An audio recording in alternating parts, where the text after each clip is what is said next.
tipe data, type data. Di dalam memakai data pada program, Anda harus menentukan jenis data.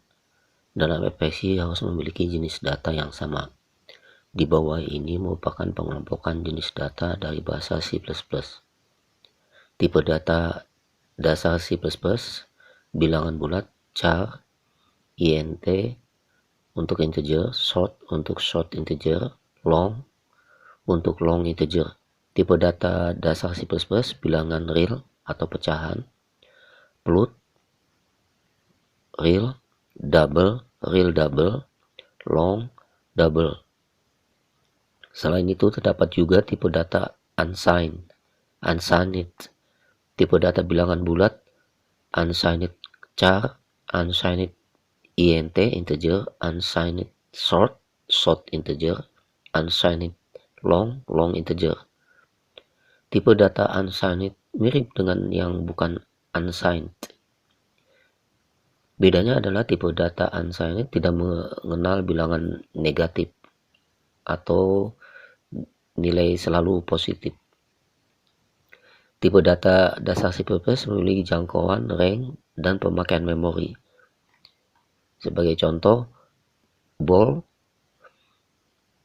nilai paling rendahnya false, nilai paling tingginya true, memakai memori 1 byte.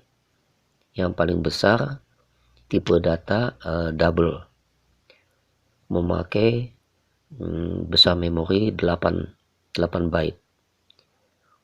Untuk jangkauannya seperti int ini sekitar 2 miliar min sampai positif 2 miliar. Jadi kita juga memperhatikan bagaimana pemakaian data.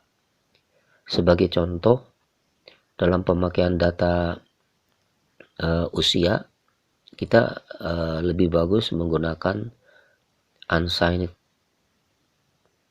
short atau integer. Nilai yang paling kecil 0 sampai 255, memakai memorinya 1 byte. Kemudian untuk memasukkan data, kita bisa menggunakan masukan dengan cin atau input with cin. Perintah cin dapat Anda menggunakan untuk memasukkan data lewat papan ketik atau keyboard. Contoh seperti program di bawah ini. Kita untuk menghitung temperatur Fahrenheit dengan rumus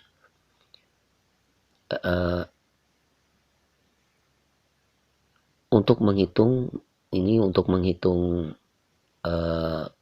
Celsius dari inputan Fahrenheit. Di sini kita memasukkan Fahrenheit yang disimpan dalam variabel ftemp, kemudian ftemp dikurang 32 yang duluan dikerjakan, kemudian dikali 5 dibagi 9 sehingga kita mendapatkan Celsius yang disimpan di variabel ctemp, kemudian dicetak. Equivalent and Celsius is ctemp, jadi nilai dari Celsius, temperatur Celsius. Ekspresi atau expression, setiap pengaturan variabel, konstanta, dan operator menentukan perhitungan disebut sebuah ekspresi. Contoh, alpha plus 12 dan kurung buka alpha min 37 kurung tutup dikali beta bagi 2. Ini adalah ekspresi. Hierarki atau hak lebih tinggi operator atau precedence. Dalam ekspresi terdapat hierarki atau prioritas operator yang terlebih dahulu dikerjakan. Hierarki seperti tabel di bawah ini. Jadi yang dulu dikerjakan tanda minus positif, kemudian kurung buka kurung tutup. Seperti contoh 5 ditambah 2 dibagi 2 karena yang hierarkinya yang lebih tinggi bagi, sehingga kalau kita pengen mendahulukan 5 tambah 2 kita pakai kurung buka kurung tutup. Kemudian operator bintang bagi sama modulus. Yang terakhir tanda pengurangan dan penambahan. Penentu format atau format spacer. Jika Anda menggunakan fungsi input-output bentuk pemrograman C seperti printf atau scanf, maka Anda harus menggunakan penentu format yang sesuai dengan tipe datanya. Sebagai contoh, kalau kita menggunakan tipe data integer, maka kita menggunakan format penentunya tanda persen D kecil, dan seterusnya. Contoh penentu format seperti latih4.cpp di bawah ini. Di bawah program ini kita menghitung luas dari persegi panjang yang didapat dari panjang kali lebar. Di sini kita menginput menggunakan scanf, memakai format penentu tanda persen D kecil. Nah, di sini variabel yang diinput, jangan lupa memakai tanda dan. Kemudian setelah kita input panjang sama lebar, kita kalikan, kita simpan di luas. Kemudian luasnya dicetak memakai penentu format persen %D. Dan dalam pencetakan, variabel tidak menggunakan tanda dan kecuali untuk menginput. Contoh program tipe data signed dan unsigned seperti contoh signtest.cpp di bawah ini. Nah, ini contoh-contoh program menggunakan tanda signed dan unsigned. Contohnya di ini ya, untuk variabel signed var ya, kemudian unsigned juga kita gunakan dan rumus ini. Nanti akan kita coba dalam prakteknya. Konversi tipe atau type compression dalam program Anda dapat membuat ekspresi campuran, contoh seperti program di bawah ini. Nah, di sini kita bisa menggabungkan antara integer sama float. Tentu hasil yang perkaliannya nanti akan disimpan di float ya. Tetapi Anda juga dapat menggunakan fungsi static garis bawah case seperti contoh di program ini. Nah, contoh di sini kita mendeklarasikan int var sebagai integer ya. Kemudian kita melakukan perhitungan, disimpan di int var lagi. Nah, kemudian ini di static case menjadi double ya, static case menjadi double sehingga nanti hasilnya itu akan menjadi invar itu menjadi double ya, jadi double.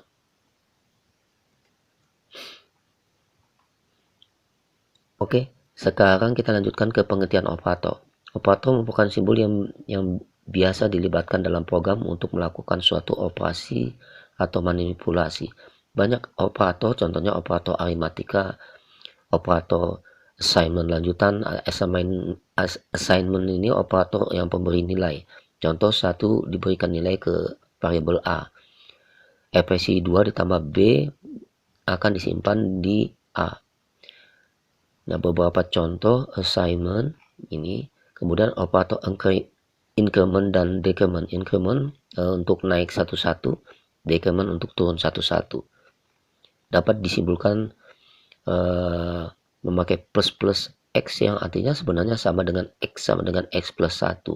Cuma kalau di depan ini sesaat langsung nilainya berubah, sedangkan kalau yang di belakang nilainya tidak sesaat berubah. Nah, di sini contoh-contohnya nanti kita praktekkan, Anda lebih tahu nanti. Operator majemuk, di C++ menyediakan operator yang dimaksudkan untuk memendekkan penulisan operasi assignment.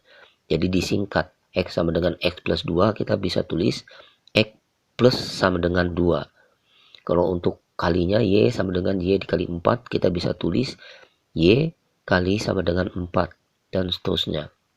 Sedangkan operator relasional, operator ini digunakan untuk membandingkan dua buah nilai. Berikut ini macam-macam operator yang termasuk jenis ini. Hasil operasi relasi ini tentu boolean, benar atau salah. Contoh, nilai 1 sama dengan 3 lebih besar 3 lebih besar 2. Artinya ini true, sehingga nilai 1 ini menjadi true. Yang kedua ini contohnya nilai 2 sama dengan 15 dibandingkan compare, karena ini tanda sama dengannya 2, jadi bukan assignment, bukan memberi nilai, tapi membandingkan. Apakah 15 itu sama dengan 16? Tentu salah, sehingga nilai 2 ini menjadi false. Nah, ini contoh-contoh yang lainnya. Operator logika membandingkan logika. Jadi kalau 3 lebih besar 2 salah, sedangkan 4 lebih kecil 10 betul, ini salah, ini betul, kena ini dan, maka hasilnya menjadi false. Ya, dan ini seterusnya ini untuk membandingkan. Ada fungsi matematika seperti tanda plus, ya, tanda minus. Nah, ini contoh latih 6 ini, ya. Nanti 6 ini contohnya kita mencoba tipe-tipe tipe data dengan operator seperti di atas. Cuma ini ada perintah sistem CLS ini untuk menghapus layar ya. Oke, kita teruskan, nanti kita praktekkan. Operator modulus sisa bagi ya. Jadi kalau sisa bagi itu seperti gini, 6 modulus 8, karena ini lebih kecil yang dibagi jadi hasilnya langsung 6. 7 modulus 8 7, tapi kalau 8 modulus 8 karena tidak ada sisa 0 nilainya, jadi sisa baginya. 9 modulus 8, nah karena 8 bagi 8 dapat 1, sisa 1 ya sisanya 1. 10 modulus 8, karena 8 bagi 8 1, sisa 2, makanya hasil sisanya. Nanti kita coba praktekkan. Nah, ini latihan untuk Anda penguasaan di belajar 2 ini ya. Oke, kita cukupin dulu, nanti kita masuk ke bagian untuk prakteknya. Wassalamualaikum warahmatullahi wabarakatuh.